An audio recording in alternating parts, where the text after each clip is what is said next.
in some aspects. It's hard for me to say well-designed when, or for me to agree with well-designed when Melee is not really designed to be played at the level we play it at. Sure, I think the way that she ended up, she's like a well-rounded character. Yeah. But to say that she's well-designed, I mean, not to you know. Let me put it this way. Okay. Let me put it this way. For the people that this game is as a lot of Americans are very offensive, very aggressive, very, they want to go in and they want to go ham. Mm-hmm. There's a handful of characters in this game that I think are great for the defensive-minded people. There are, yeah. I like playing Sheik in defensive-minded way. Mm-hmm. Let them come to me. Or as I dash forward, wave dash back, did you press a button, F tilt? And for guys that are very concerned about being, keeping one thing in mind, which is spacing. Mm-hmm. Being able to have simply one move like back air, just constantly there, and is old faithful, old reliable. Right, yeah. It's pretty nice to have somebody just be like, I'm just going to stay here. I'm just going to be at this range. We're going to be nice. We're going to be careful and not overcommit. I think it's nice to have something available to you like that, especially in such a offensively driven meta. Right. Ugh.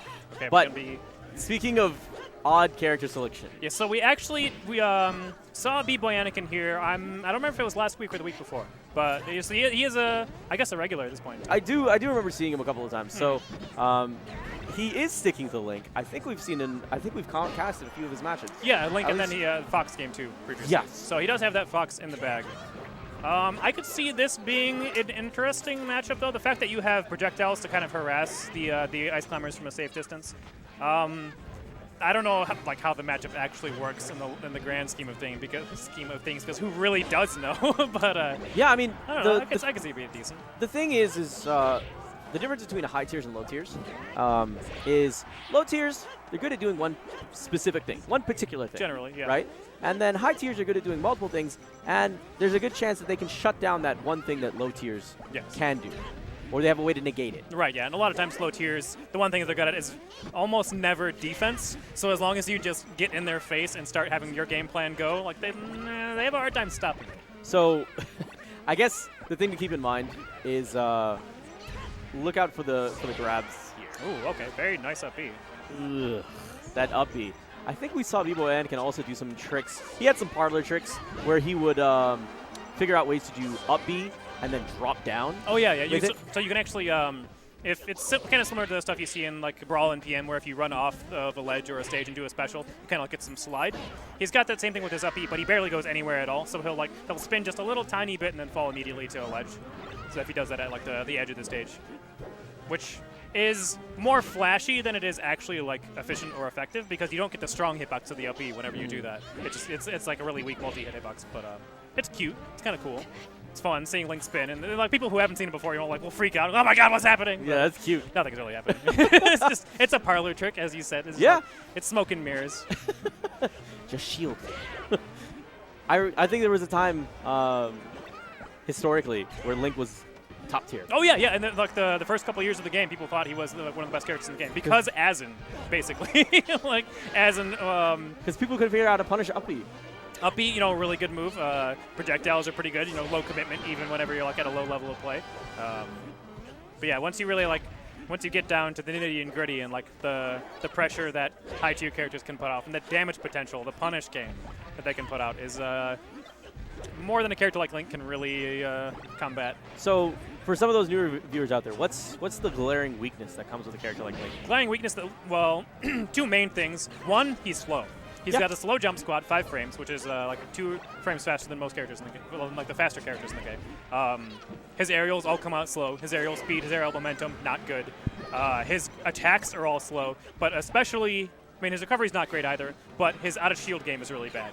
Since he has a tether grab, which comes out something super slow, like all tethers. Yeah, like 11 or 14. Like, you're not going to be shield grabbing a character who is properly pressuring your shield unless they do something really dumb. That up B actually comes out relatively fast. I believe it's frame 11, but still slower than some of the fastest out-of-shield options in the game. Granted, like Sheik, for instance, would have out-of-shield nair, which is like 6 frames. Yeah, 6 frames. That's grab like 7, that's like the standard. But But yeah, if you're respecting the up B, and the up B is like a hard call out. If you up B and your opponent shields it, they can shield, drop shield, make a sandwich, come back and punish you. Like, there is so much time in the world. I used to do that like low tier tournaments, you know, because I entered them all the time since I was a right player. Shielding Link up smash, the up B had a shield. He just drop shield, and I actually charge F smash and then smack him with it. That's like, great. It's really, really punishable. No like fancy out of shield stuff required. It's got hella long end leg. So some of the positives that come with this character. Positives that come with the character, he does have projectiles. He's got a good variety of them too. The boomerang and the bombs are especially good. He has the arrow as like sort of a harassment, but you know, it doesn't really do much of anything, honestly. It's harassment. Yep. It's like a really bad Falco laser that doesn't go full screen.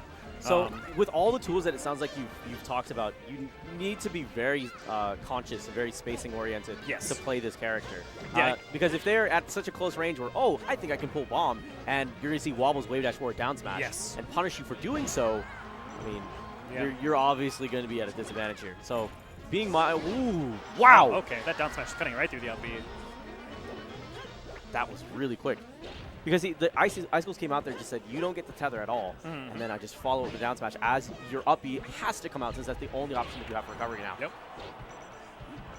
Oh, Nana actually coming through with the back air.